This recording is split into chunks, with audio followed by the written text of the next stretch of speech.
So नमस्कार मंडळी, कसं काय? आणि मी दिव्या वाघमारे ही अर्धी मेहंदी काढून आणि चॉकलेट बुके बनवून कुठे चालली आहे तर सांगते. रात्री लेट झोपून आणि सकाळी लवकर उठून 6 वाजता उठली. सॉरी, 7 वाजता उठली. फटाफट तोंडावरती लिपापोती करून, म्हणजे जास्त नाही केली मी, मिनिममच मेकअप केलेला, बट ते जास्तच वाटत होता बिकॉज मला ब्लश खूप आवडतो. नंतर फटाफट तयार होऊन पप्पानी आम्हाला मधल्या रस्त्यात सोडलं बिकॉज आम्हाला ही बस भेटली जी आम्हाला सोडणार होती. बट मी ह्या बसमध्ये तिकडे नाही जाणार आहे. काल मला काकी बोलली होती जो लवकर येईल तोच कारमध्ये बसेल. सो ऑफकोर्स मी बसणार आहे.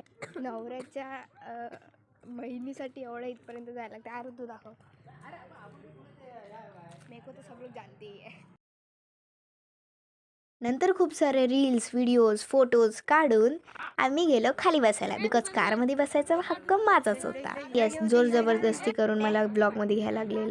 गाईज, जर तुम्हाला स्वतःच्या स्टोनून स्वतःची प्रमोटिंग करायची तर ऑफकोर्स मलाच बोलवा. कारमध्ये जाण्याचा आनंद वेगळा होता, बट ते चेमून चेमून बसायला लागते राव. हो,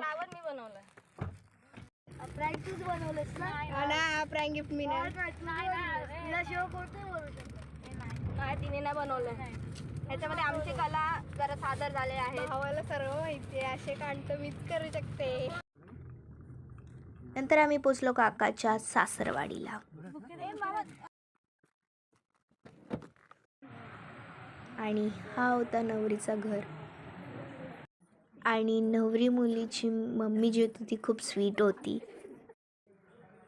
गाईज, ही सुद्धा दिव्या आणि मी सुद्धा दिव्या आणि होणारी काकी सुद्धा दिव्याच.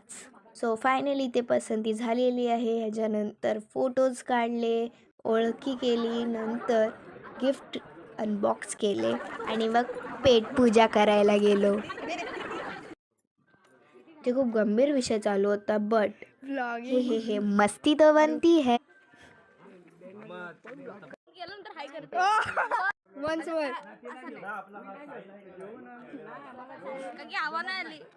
नंतर मग मी तिची पाठ सोडलीच नाही, कॅमेरा तिच्या मागेच ठेवला. नंतर मग मुला मुलींचे फोटोज तिकडे निघत होते, सो आम्ही तिकडे सुद्धा गेलो. फोटो काढते आणि आम्ही मध्ये कबाब में हड्डी बनते. सॉरी गाईस, डायरेक्ट बाय बोलते बिकॉज नंतर मी व्हिडिओ काढायला विसरली.